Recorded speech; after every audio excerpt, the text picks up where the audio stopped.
26শে জানুয়ারি দিনটির ঐতিহাসিক গুরুত্বের সঙ্গে আমরা সবাই পরিচিত।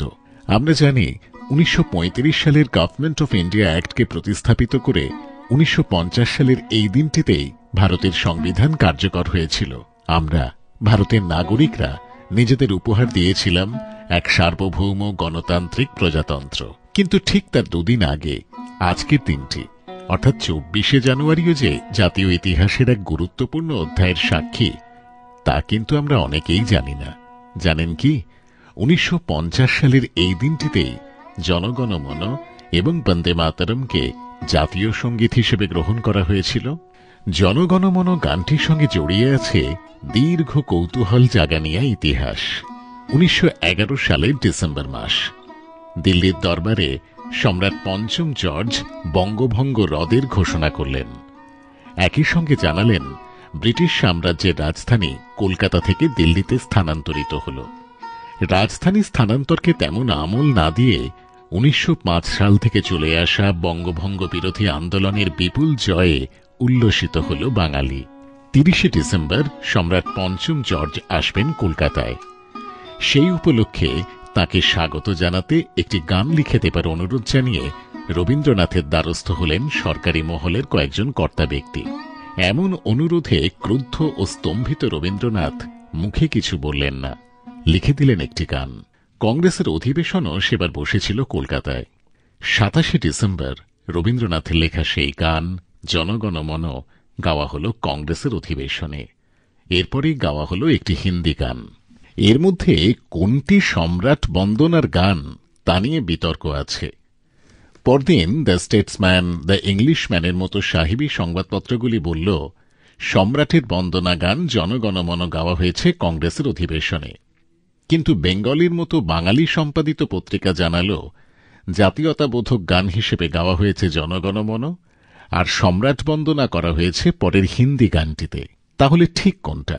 রবীন্দ্রনাথ নিজে পুলিন বিহারী সেনকে লেখা এক চিঠিতে পরে বলেছিলেন, সে বৎসর ভারত সম্রাটের আগমনের আয়োজন চলছিল।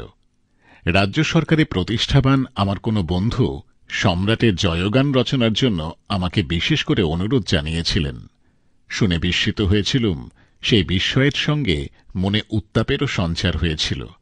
তারই প্রবল প্রতিক্রিয়ার ধাক্কায় আমি জনগণমন অধিনায়ক গানে সেই ভারত ভাগ্য বিধাতার জয় ঘোষণা করেছি। পতন অভ্যুদয় বন্ধুর পন্থায় যুগ যুগ ধাবিত যাত্রীদের যিনি চিরসাথী, যিনি জনগণের অন্তর্যামী পথ পরিচায়ক, সেই যুগ যুগান্তরের মানব ভাগ্য রথচালক যে পঞ্চম বা ষষ্ঠ কোন জর্জি কোন ক্রমেই হতে পারেন না, সে কথা রাজভক্ত বন্ধুও অনুভব করেছিলেন। কেননা তার ভক্তি যতই প্রবল থাক, সাধারণ বুদ্ধির অভাব ছিল না। রবীন্দ্রনাথের এই কথা থেকেই স্পষ্ট সম্রাট বন্দনার অনুরোধ আসার পর তিনি এই গানটি রচনা করেছিলেন। আবার একই রকম স্পষ্ট যে গানটি মোটেও সম্রাটের বন্দনার জন্য রচিত হয়নি।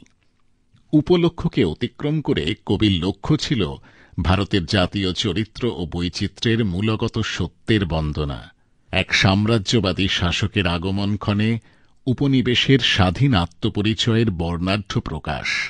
এমন অন্তর্ঘাতের মধ্য দিয়েই হয়তো কর্তাভজা মানসিকতার বিরুদ্ধে তার প্রতিবাদ জানিয়েছিলেন কবি। 1937 সালে জাতীয় সঙ্গীত হিসেবে প্রথমেই গানের প্রস্তাব করেছিলেন নেতাজি সুভাষচন্দ্র বসু। 1943 সালে আজাদ হিন্দ ফৌজ গঠনের পর এই গানটি গাওয়া হয় জাতীয় সঙ্গীত হিসেবে। স্বাধীন ভারতের প্রথম প্রধানমন্ত্রী পণ্ডিত জওহরলাল নেহেরু লিখছেন, 15ই আগস্ট 1947 অনতিকাল পরেই অর্কেস্ট্রা ও ব্যান্ডে বাজানোর উপযোগী জাতীয় সঙ্গীতের একটি সুর অত্যন্ত প্রয়োজনীয় হয়ে উঠল। আমাদের প্রতিরক্ষা বিভাগ, বৈদেশিক দৌত্য ও প্রতিনিধিত্বের দৃষ্টিভঙ্গিতে এটি ছিল খুবই গুরুত্বপূর্ণ। স্বাধীনতার পরে গড সেভ দ্য কিং আর আমাদের সেনাবাহিনীতে বাজানোর উপযুক্ত ছিল না। কিঞ্চিত পরিবর্তনের সহিত জনগণমনর সুর দক্ষিণ পূর্ব এশিয়ায় আজাদ হিন্দ ফৌজ কর্তৃক জাতীয় সঙ্গীত হিসেবে গৃহীত হয়েছিল এবং সেই সঙ্গে ভারতেও তার জনপ্রিয়তা বৃদ্ধি পেয়েছিল। নিউ ইয়র্কে 1947 সালে রাষ্ট্রসংঘের সাধারণ সভার এক অনুষ্ঠানে বাজানোর জন্য আমাদের প্রতিনিধির কাছ থেকে জাতীয় সঙ্গীত চাওয়া হয়। প্রতিনিধিরা জনগণমন রেকর্ড করে অর্কেস্ট্রার অনুশীলনের জন্য প্রদান করেন। সম্মেলনে বাজানোর পর গানটি অত্যন্ত প্রশংসিত হয়। অনেক দেশের প্রতিনিধি এর সুরের স্বাতন্ত্র্য ও আভিজাত্যে মুগ্ধ হয়ে এর স্বরলিপি চান। আমাদের প্রতিরক্ষা বিভাগের ব্যান্ডগুলি এই সুরটিই বাজাতে থাকে এবং বৈদেশিক দূতাবাস ও প্রতিনিধি মহল প্রয়োজন অনুসারে এটিই ব্যবহার করতে থাকেন। বিশেষজ্ঞরা বলেন, তাঁদের শোনা অন্যান্য দেশের জাতীয় সঙ্গীতের সুরের চেয়ে এই সুর শ্রেষ্ঠতর। 1950 সালের 24শে জানুয়ারি নতুন ভারতীয় যুক্তরাষ্ট্রের সংবিধান সভার শেষ অধিবেশনে প্রেসিডেন্ট রাজেন্দ্র প্রসাদ জানান, রবীন্দ্রনাথের জনগণমনের প্রথম স্তবকটি হবে জাতীয় সঙ্গীত।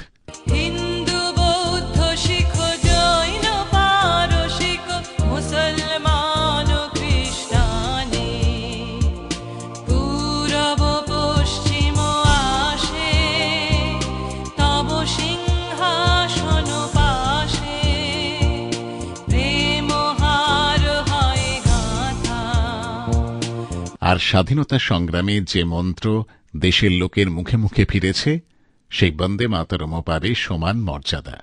বন্দে মাতরম গানের ইতিহাসের সঙ্গেও জড়িয়ে আছে অনেক কাহিনী। সবথেকে আশ্চর্য সমাপতন হল যদু ভট্টের মল্লার রাগে দেওয়া সুর বাতিল করে নিজে দেশ রাগে সুরারোপ করে 1896 সালে কলকাতায় কংগ্রেসের অধিবেশনে এই গানটি গেয়ে শুনিয়েছিলেন স্বয়ং রবীন্দ্রনাথ।